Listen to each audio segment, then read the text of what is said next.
8 മാസമായപ്പോൾ നല്ല രീതിയിൽ വിളവെടുക്കാറായി. 1 ലക്ഷം കുഞ്ഞുങ്ങളെ വിളവെടുക്കാറായ സമയത്താണ് 2018 പ്രളയം ഉണ്ടാകുന്നത്. അപ്പോൾ അതും പരാജയമായി.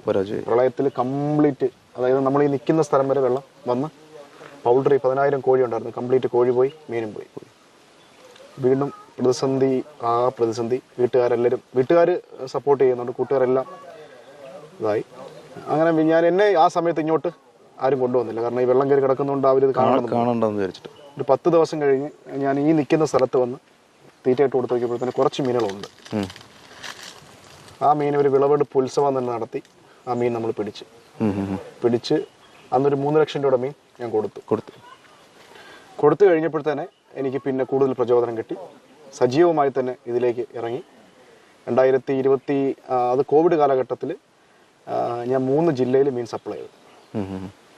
നമ്മുടെ മീൻ സപ്ലൈ എന്ന് വെച്ചാൽ നമുക്ക് ഗ്രോവലിൻ്റെയും ഗോദ്രേജിൻ്റെയും ഫുഡ് കൊടുത്താണ്